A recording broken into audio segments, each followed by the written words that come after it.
The flashing red and blue lights were supposed to mean safety, but on a lonely stretch of Virginia highway, they signaled the beginning of a nightmare. A decorated Navy officer in pristine dress whites was forced to the pavement. He warned them. They didn't listen.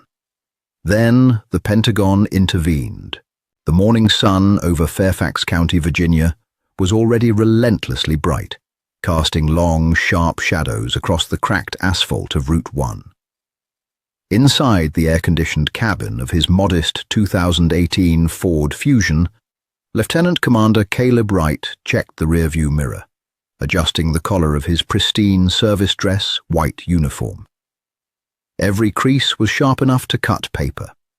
The ribbons on his left breast, representing multiple deployments, a Navy Commendation Medal, and a Bronze Star earned in the dusty outskirts of Fallujah, gleamed under the passing streetlights. Caleb was exactly 42 minutes away from the Pentagon. Secured on the passenger seat beside him was a matte black biometric locked briefcase. It did not contain standard paperwork. Inside rested a level 4 encrypted drive containing actionable, time-sensitive intelligence regarding a compromised naval blockade in the South China Sea. Admiral Richard Hammond, the Deputy Chief of Naval Operations for Information Warfare, was waiting in a secure, subterranean briefing room. The clock was ticking. Caleb signaled to merge into the left lane, driving precisely at the posted speed limit of 55 miles per hour.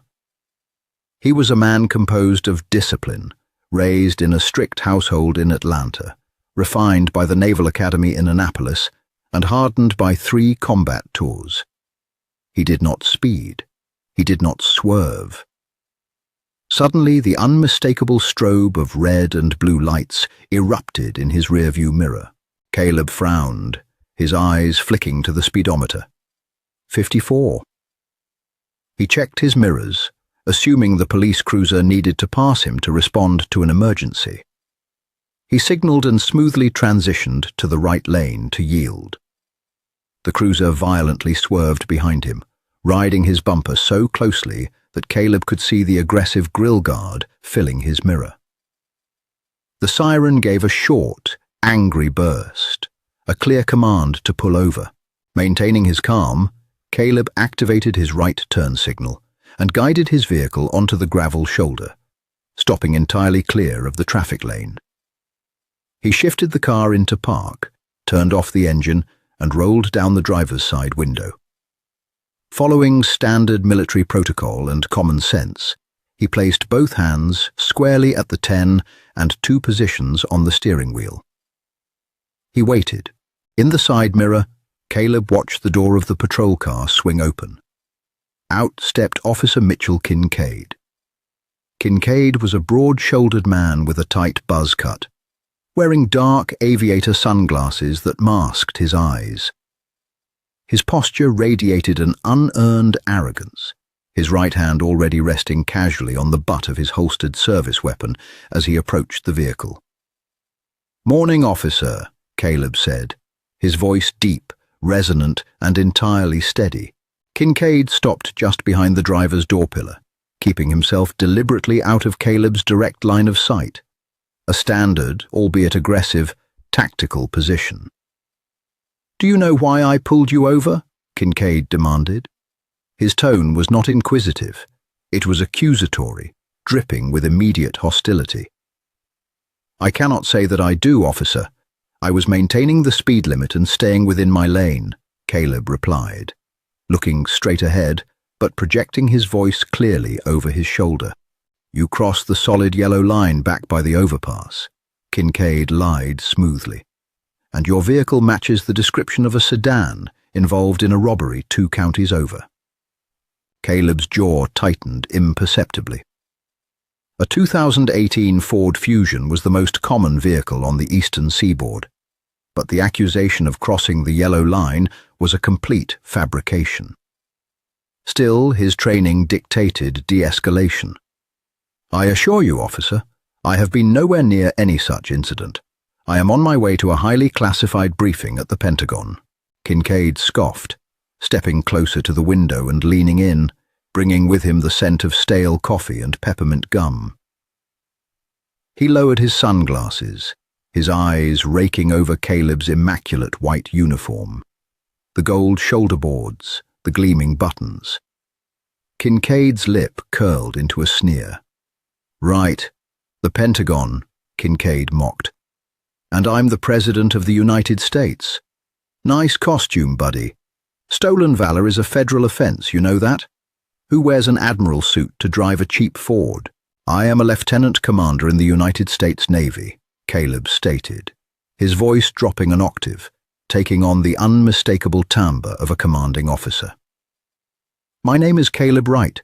If you need my identification, my driver's license and my common access card are in my wallet, located in my breast pocket. I am requesting your permission to reach for them." Kincaid's hand gripped his duty belt tightly. "I didn't tell you to reach for anything. Keep your hands where I can see them. My hands are on the wheel, officer." "Don't get smart with me, boy," Kincaid snapped, the derogatory word hanging in the humid Virginia air like a foul odor. The underlying racial prejudice was no longer a subtext. It was glaringly obvious. Caleb was a black man in a high-ranking military uniform, and Kincaid had clearly decided, before even stepping out of his cruiser, that Caleb did not belong in it. "I am not attempting to be smart," Caleb said, maintaining his iron discipline. He knew that any sudden movement, any flash of righteous anger, could be weaponized against him. "I am simply trying to comply with your directives while informing you of my time-sensitive military obligations."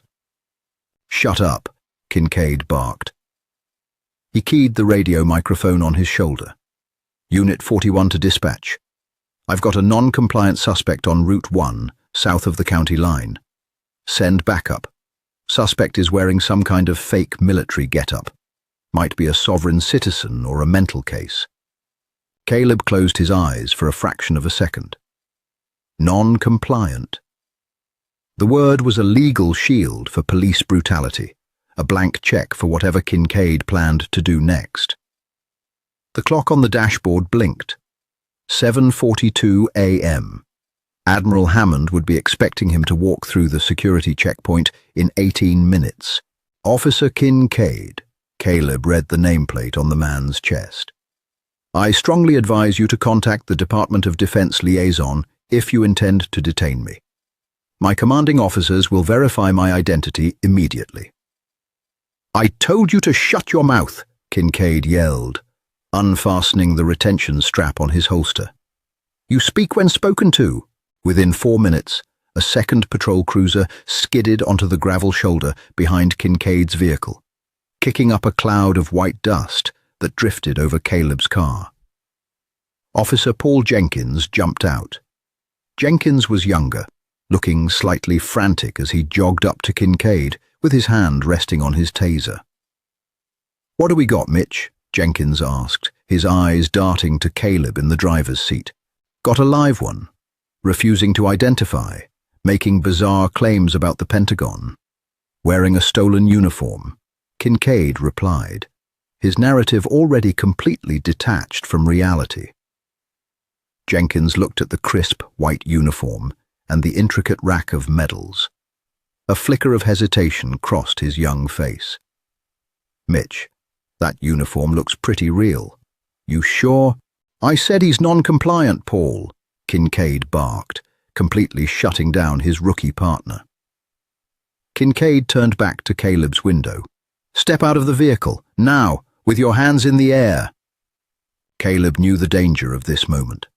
A dark highway shoulder, 2 armed officers, one of them operating on a dangerous cocktail of adrenaline, ego, and prejudice.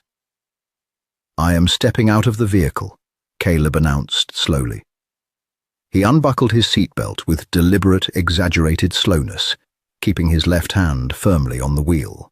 He pushed the door open and stepped out into the crushing Virginia heat. At 6'2", Caleb towered over Kincaid, but he immediately slumped his shoulders slightly and raised his empty hands, fingers splayed wide. "Turn around and face the car," Kincaid ordered, drawing his handcuffs. "Officer," Caleb said, his voice projecting the calm authority of a man who had negotiated with hostile informants in active war zones. "You are making a catastrophic mistake. If I do not arrive at my briefing, a federal response protocol will be triggered." "Face the damn car!" Kincaid lunged forward, grabbing Caleb's pristine white shoulder board and violently spinning him around. The rough maneuver slammed Caleb's chest against the dusty roof of the Ford Fusion. The abrasive dirt immediately stained the immaculate white fabric of his uniform. Caleb bit the inside of his cheek to suppress a gasp of pain as Kincaid kicked his legs apart and yanked his arms behind his back. The cold steel of the handcuffs bit brutally into Caleb's wrists, ratcheted entirely too tight. The metal pinched his skin, cutting off the circulation. "You're under arrest for obstruction of justice, impersonating a military officer, and resisting arrest," Kincaid panted, clearly enjoying the physical dominance. Jenkins stood by, looking increasingly uncomfortable. "Should I search the car, Mitch?" "Yeah, tear it apart. Let's see what this fake admiral is hiding," Kincaid sneered, dragging Caleb backward away from the vehicle. As Jenkins opened the passenger door, his eyes fell immediately on the matte black briefcase. He reached out and grabbed the handle, hauling it out of the car. It was incredibly heavy. "Don't touch that." Caleb's voice sliced through the air like a whip. It wasn't a request, it was a lethal warning. "That is the property of the United States Department of Defense. It contains classified Level 4 intelligence. You do not have the security clearance to handle it." Jenkins froze, holding the briefcase awkwardly by his side. He looked at the biometric thumb pad and the lack of any keyhole or standard latches. Mitch, this thing looks serious. It's got government warning labels all over the bottom. Property of naval intelligence." Kincaid laughed, a harsh, grating sound. He shoved Caleb into the back of his cruiser, slamming the door shut with unnecessary force. He walked over to Jenkins and snatched the briefcase from his hands.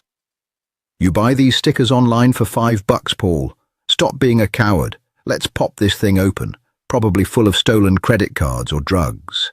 From the back seat of the cruiser, through the cage, Caleb watched in sheer disbelief as Kincaid placed the highly sensitive briefcase on the hood of the police car. Kincaid pulled a heavy tactical folding knife from his pocket and flicked it open. "Officer Kincaid, do not attempt to breach that case," Caleb shouted through the thick plexiglass divider, his military bearing finally giving way to genuine alarm. "It is equipped with a tamper response system." Kincaid couldn't hear him through the glass, or simply didn't care. He jammed the thick blade of his knife into the micro-seam of the briefcase and violently twisted it. The briefcase did not open, but deep within its titanium-reinforced shell, a microscopic sensor detected the forced entry attempt. Instantly, an encrypted, silent distress beacon was beamed directly to a military satellite orbiting high above the Earth, which relayed the signal down to the National Military Command Center inside the Pentagon.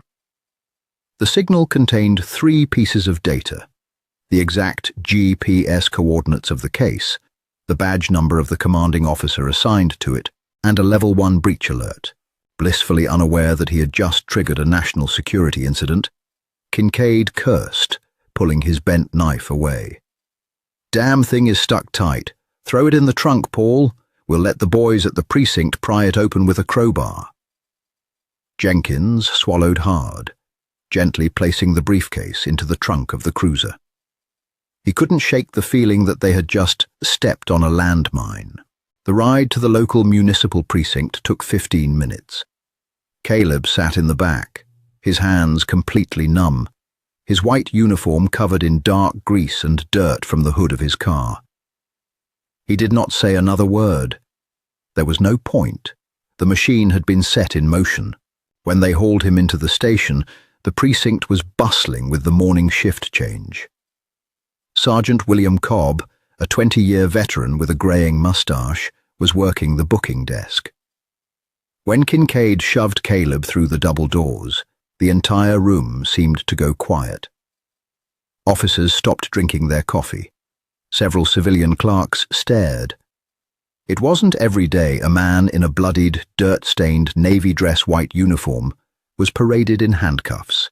Sergeant Cobb stood up slowly, leaning over the high desk. He had served 4 years in the Marine Corps before joining the police force. He knew what those ribbons on Caleb's chest meant.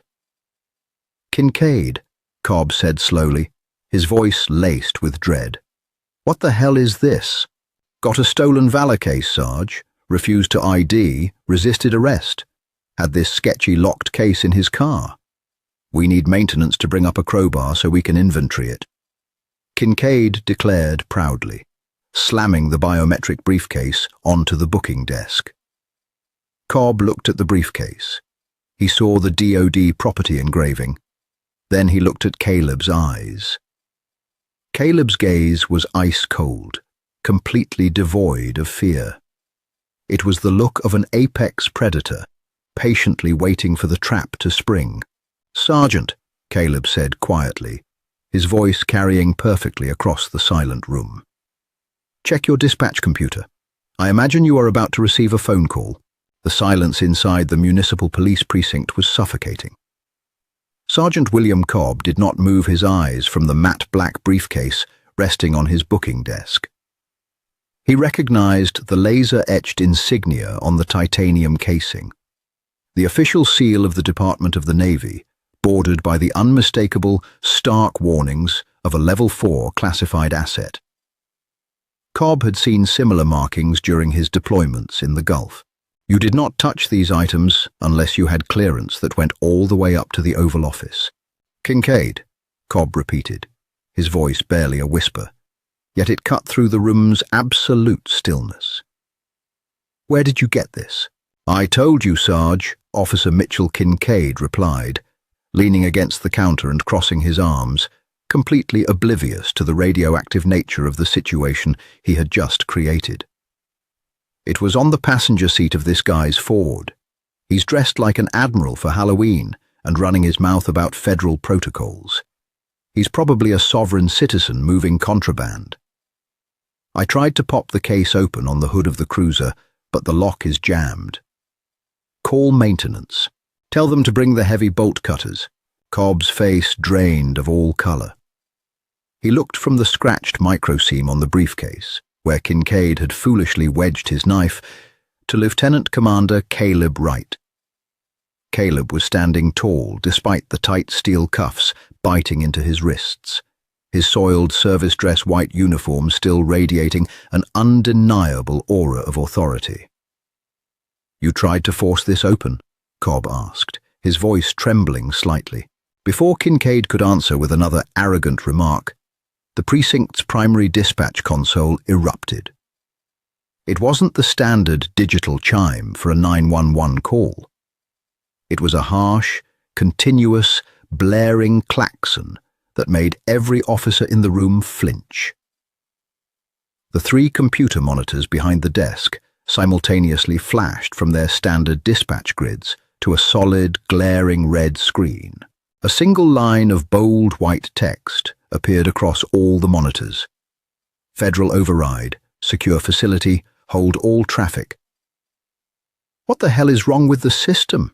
Kincaid muttered, finally standing up straight, a flicker of uncertainty crossing his face for the first time. "Did we get hacked?" The precinct's mainline phone began to ring. It wasn't a regular ringtone. It was the emergency line reserved for the mayor's office and state-level crises. Cobb picked up the heavy receiver slowly. "Sergeant Cobb." He didn't speak again. He just listened. The blood completely vanished from the veteran sergeant's face, leaving him looking like a ghost.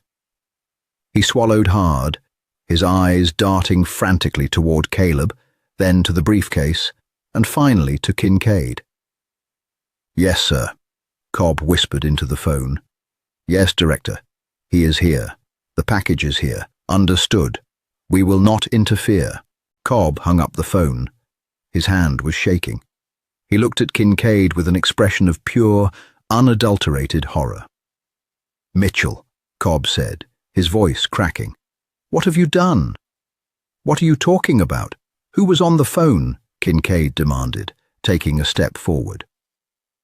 "That was the director of the FBI's Washington field office," Cobb breathed out, the words feeling heavy in the air. "He was patching through a direct relay from the National Military Command Center at the Pentagon. Outside, the distant rhythmic thumping of heavy rotor blades began to vibrate the thin glass of the precinct windows. It grew louder by the second, shifting from a low hum to a deafening roar. Officer Paul Jenkins, who had been standing quietly in the corner, ran to the front windows and peered through the blinds. "Mitch!" Jenkins yelled over the noise, his voice panicked.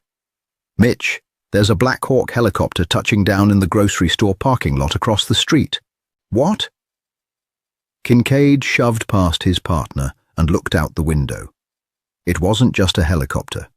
3 unmarked, heavily armored black SUVs were currently smashing through the precinct's front security gate, their tires squealing as they skidded to a halt directly in front of the main entrance. The doors of the SUVs flew open simultaneously. More than a dozen heavily armed men flooded out. They were not local SWAT. They wore dark tactical gear with no police markings, armed with compact assault rifles, their faces grim and intensely focused. Leading the pack was a tall, imposing man in a sharp charcoal suit, holding a gold badge high in the air. "Breach the doors! Secure the package! Secure the asset!" A voice boomed from a tactical megaphone outside. Before Kincaid could even reach for his radio, the front double doors of the precinct were violently thrown open, crashing against the drywall. The heavily armed tactical unit swarmed into the lobby, fanning out with terrifying, practiced precision. Within 3 seconds, every local police officer in the room had a red laser dot resting on their chest. "Hands away from your weapons! Step back from the desk!" shouted one of the tactical operators, his rifle trained directly on Kincaid. The man in the charcoal suit strode through the shattered entryway, his polished shoes crunching on the broken glass.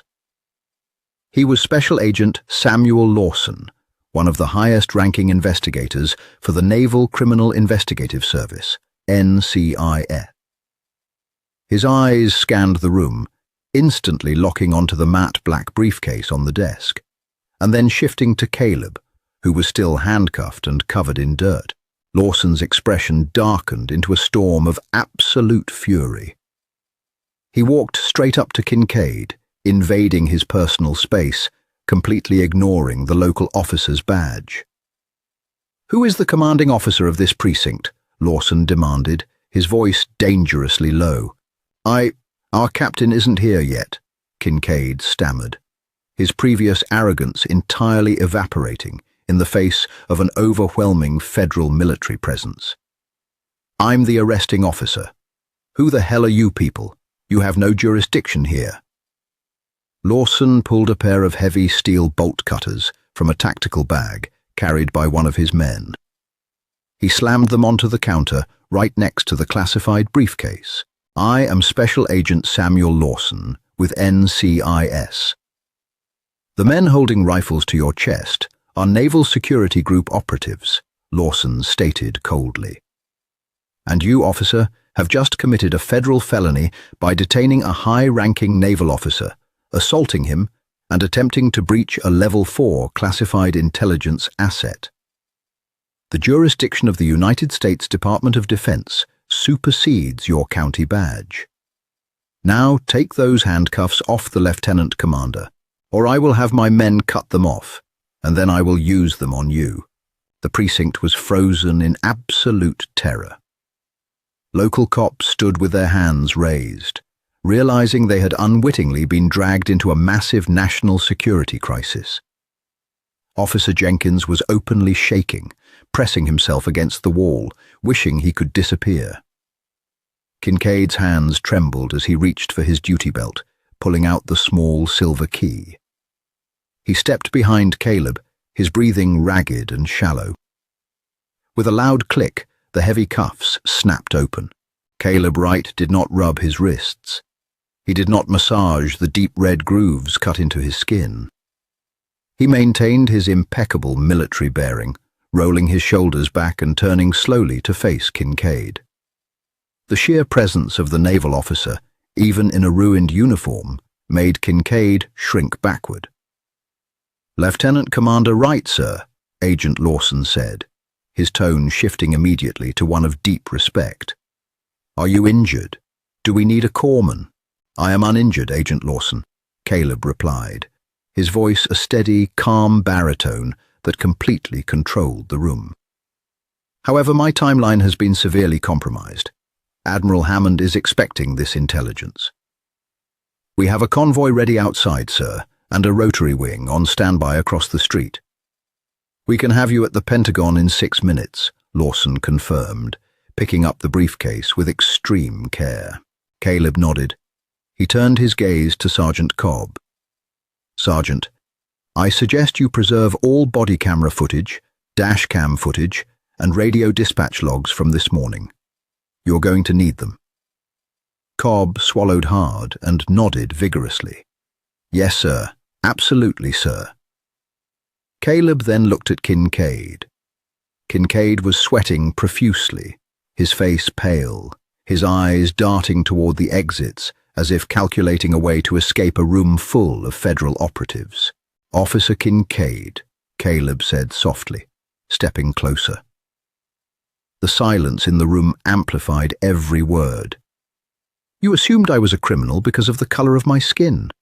You assumed my uniform was a costume because your prejudice blinded you to the reality that someone who looks like me could outrank you in every conceivable metric.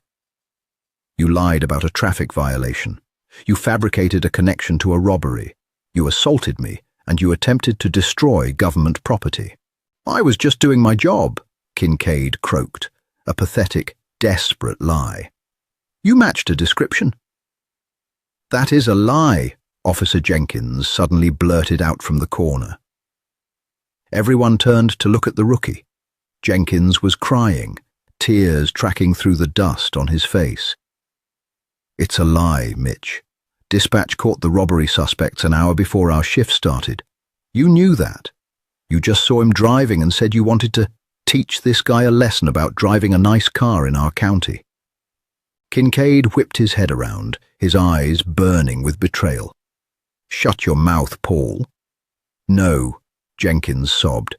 "I'm not going to federal prison for you, Mitch. He didn't cross the yellow line. He didn't do anything wrong.